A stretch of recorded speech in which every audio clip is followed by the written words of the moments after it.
Are you caught empty-handed when unexpected guests pop in?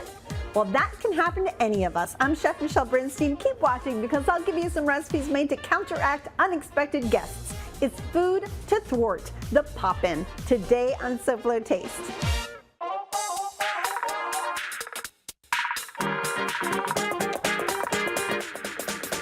How fun is that?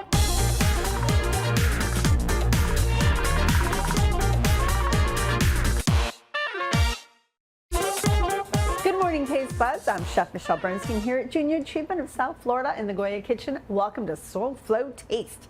It's embarrassing when people drop by unannounced and you don't have a thing to offer them. Well, no problem. I've got 3 recipes you can count on when you don't get a pop-in warning. No matter what you do, those pop-ins are coming, so let's be ready and let's get cooking. The one thing I really wanted to do today was to make things that you probably have either stocked in your fridge or in your pantry. So, carbonara. Carbonara can change depending on who makes it, if it's a little more Italian in style, a little more American style. If you want the sauce to hold for a long time, there are tricks I can show you. So, we always have some kind of bacon in our fridge at home. I went for good old American bacon in this one. It's up to you. Whatever you have in your kitchen that might be a yummy, salty pork product, pull it out, dice it up, and start cooking it the way I did. I'm rendering all the fat out of it so that it becomes nice and crispy. No oil needed, no extra fats in here. So now that it is crispy, and it's been cooking, I would say for about the last 6 to 7 minutes, I'm just gonna take out as much as I can. I'm not gonna pull out every little last bit of it, but I do want a crispy topping from the bacon, so I'll take most of it out of there. Some will be residually left in there. And then I've got a lot of fat left over from that bacon. It was about 4 ounces of bacon, so that's just too much fat, okay? So because it's too much, I'm just gonna pour about half of it out and leave the rest in there. All right, the next thing I'm gonna do is I've got a couple of yolks in here. That's what's gonna emulsify or thicken this sauce. I'm gonna add a little bit of extra virgin oil to it for flavor, as well as for glaze. Start whisking that up. And I just grated some fresh Parmesan cheese, which another thing we always have at home is Parmesan, and I never buy it already grated because it's so easy to grate it really quickly. And by the way, it lives a really long time in your fridge, and if you don't use it all, just keep on holding on to it because it lasts a really long time. I also, by the way, use the rind sometimes when I'm making a risotto. I'll throw it in the chicken broth or vegetable broth because it gives wonderful flavor. All right, so I have all this mixed together. I've already cooked spaghetti, so what I always do when I cook spaghetti or any kind of pasta is I drain it, but I save a couple of cups of the starchy pasta water because that is the beginning of our sauce today. After you've got the fat in there, we're just gonna add our starchy liquid, bring our heat up, and instead of having to use like chicken stock or cream or anything else, we're just gonna use the pasta water to actually make our sauce. So let's start whisking this up together, bringing up any good fat that has stuck to the bottom of our pan. Now, I did bring with me a little bit of heavy cream if you want to use it. So you can either not use the eggs or you can use the eggs and cream. The cream holds it a little bit longer, but I decided I'm not going to add the cream today. I just wanted to show it to you, know that it's there, know that if you want a more stable sauce, you can absolutely add the cream if you want to. And again, if you don't like eggs, you can do cream instead. So I'm going to lower the heat just a little bit. Next thing I'm going to do, I'm going to start adding a little bit of butter to the pan, as well as this egg mixture to the pan, and little by little start adding a little bit of pasta water back in, and just keep whisking and whisking until you start forming a beautiful creamy sauce.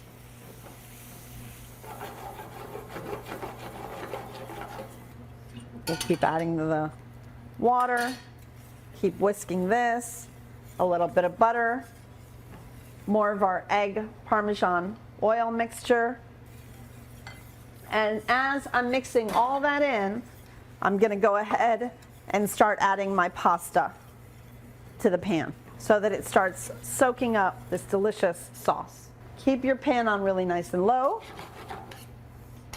and just start working the pasta back in. So just so you know, I always cook my pasta, if I'm gonna drain it, I cook it only for about 6 minutes, because if you cooked it all the way and you let it drain and then you heat it back in your sauce, basically you're gonna overcook your pasta. And we always want pasta to be al dente, or just done, right?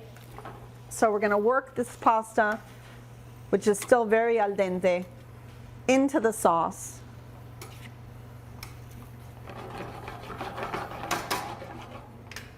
We can add a little bit more of this egg mixture to it, just a little touch. There we go. Now, do you like peas in your carbonara? I know it's not traditional, but I love peas in my carbonara. So, another thing I always have on hand is frozen peas. Believe it or not, I use the bag anytime my son gets hurt and he knocks his knee. I put frozen peas on it instead of ice. So I always have frozen peas at home. So these are just some frozen peas. You don't even have to, if you want, you don't even have to defrost them. You definitely don't have to cook them because they're gonna cook in here. Throw those in there. I have some beautiful grated Parmesan still left over from grating it into the yolks. Add that in there. Let's get a nice big plate ready. One more piece of butter. The only thing that's left is a little bit of salt. But be careful with the salt because we've got Parmesan, which is salty. Some black pepper. Keep turning it over, turning it over, turning it over so that it soaks up all this delicious sauce.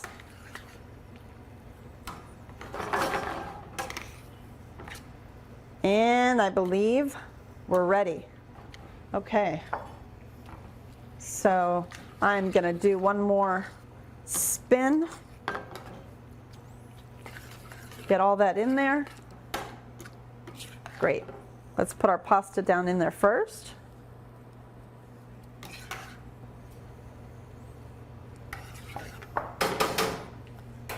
Take our sauce and our peas, pour it over the pasta.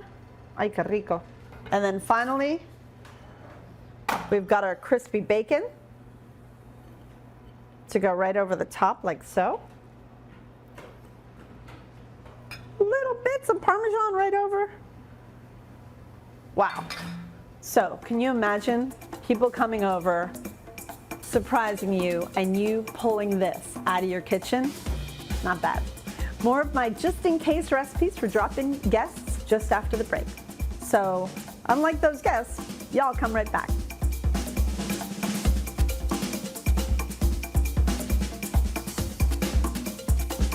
Come back to SoFlo Taste from the Goya Kitchen at Junior Achievement of South Florida.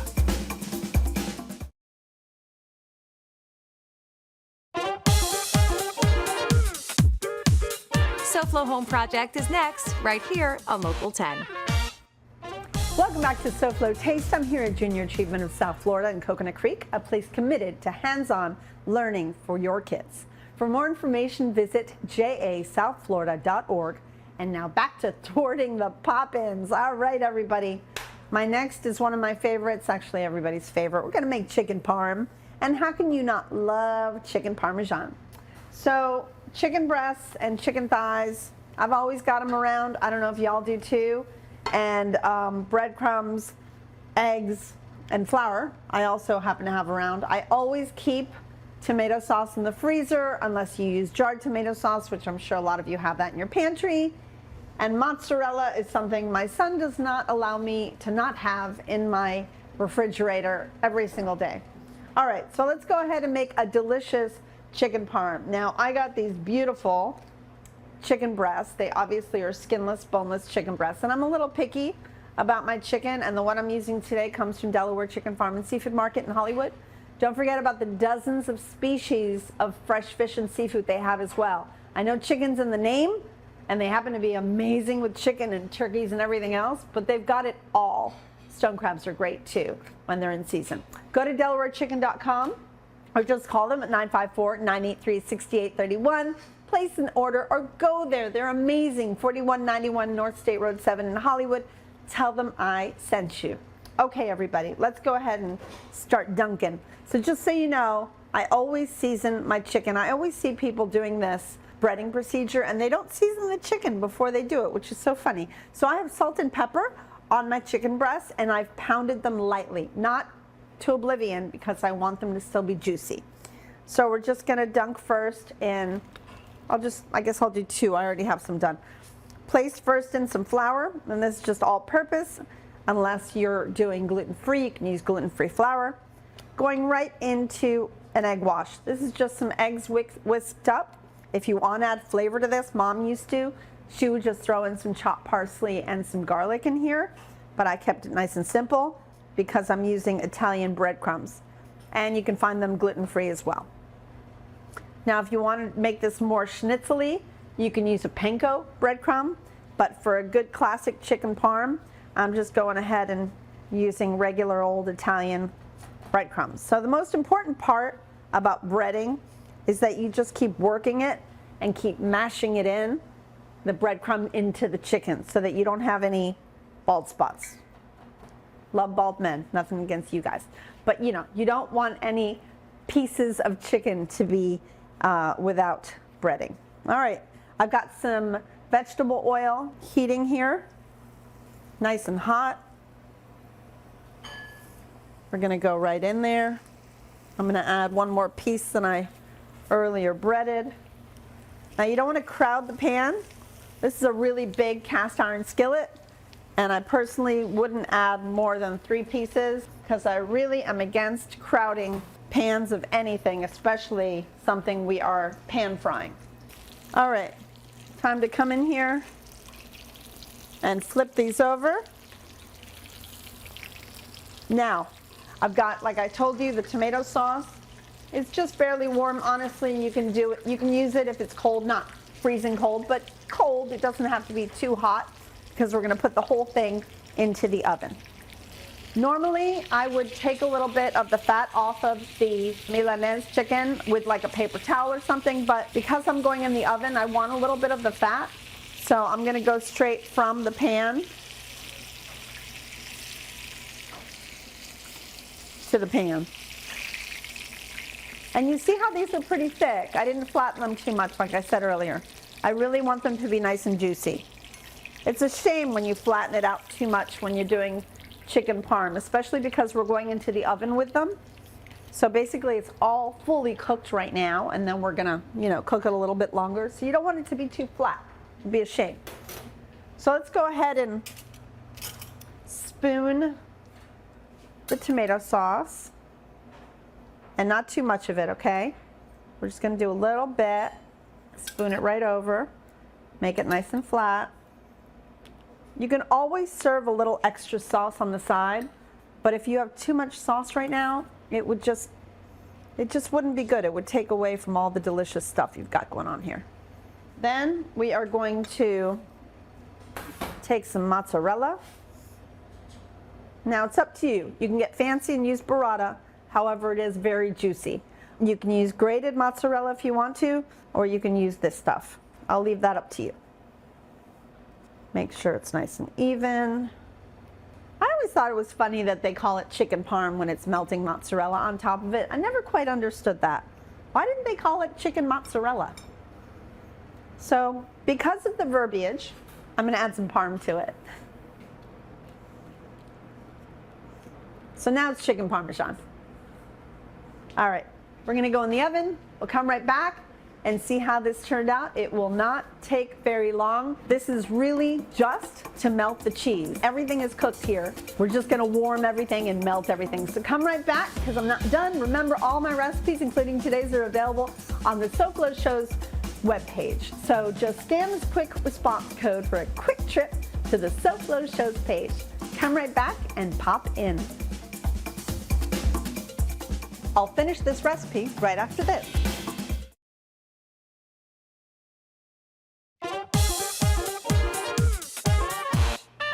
Welcome Welcome back to SoFlo Taste at the Goya Kitchen and Junior Achievement of South Florida. And are you ready for chicken parm? Okay, let's do it.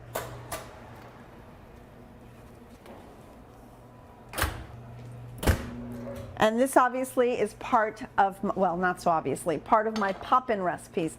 Things that you probably have at home, in your pantry, things that are really quick to make, but your guests would never know it because they're just delicious. So check out my chicken parm. I think this looks pretty good. I think the guys in front of me think that it looks pretty good as well. This plate only has room for 2, so pretty nice. Okay, so let's set that right there, and let's jump into our last recipe. So this is a French grandmother's yogurt cake. I found it reading some kind of an article. I found it fascinating. So what they would do was, this is normally how yogurt comes when you're in Europe. It has this gorgeous kind of a ceramic base, right?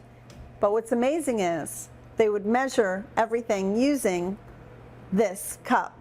So this is about a half a cup, this container, and everything was based on this cup for the measurements of this cake, which I think is a lot of fun. What we have here are 3 eggs.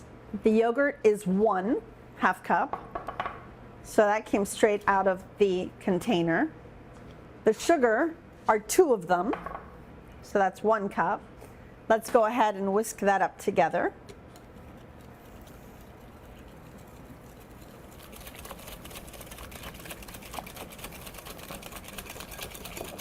And you want this real fluffy.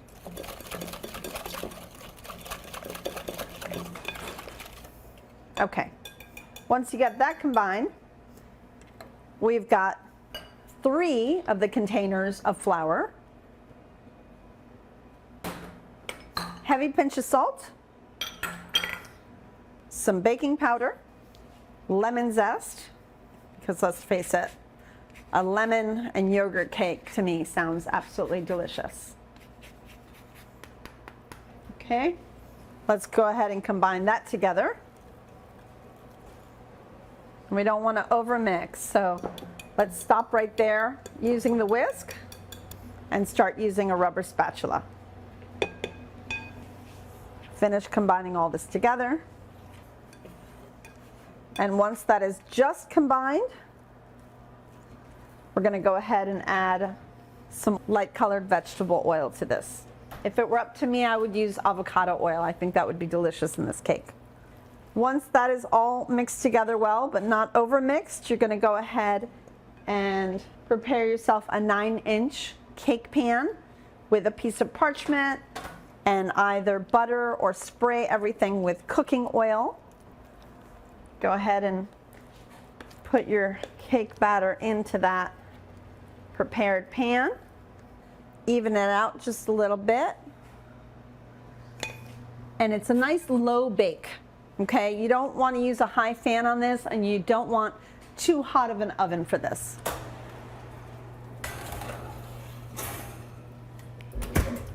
Once that is ready and comes out and it's nice and hot, go ahead and, this is what the cake looks like, by the way. Go ahead and combine a little powdered sugar and lemon. And we're going to mix this together.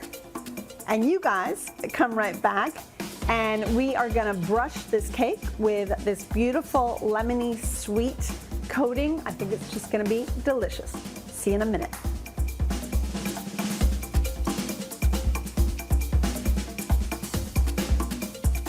SoFlo Taste will return right after this.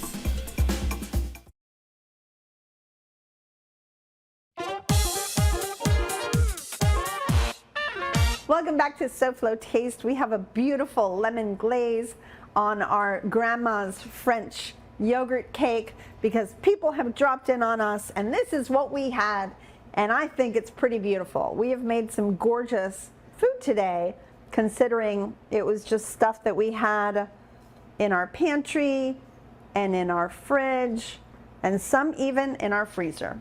So let's see how this grandma cake worked out. It looks beautiful. Oh yeah, very pretty. Let's take a bite together, shall we? It's tangy and creamy. It is delicious. Thank you so much for dropping on me today. I'm happy to give you my ready-to-go recipes for those unexpected guests. Be sure to take one or more of these recipes because they are delicious, and make sure you have them always on hand. Well, next week I'll be celebrating National Grilled Cheese Month. That's right, grilled cheese is a big enough deal to warrant an entire month. Grilled cheese is next week here on SoFlo Taste. Now let's check in with the talented host of SoFlo Home Project and our friend Elena Capra. Hey Elena, what have you got next on SoFlo Home Project? Hi, Michelle. Good morning. So today we see what it takes to capture the feel of a seaside retreat in your own home. Coming up on SoFlo Home Project, we tour one elegant space with a relaxing yet beachy feel. So taste buds, thanks for spending another weekend morning with me.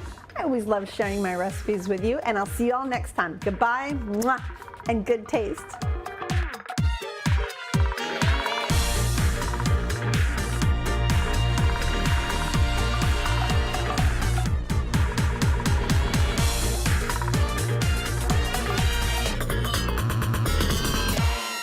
The Pop-In.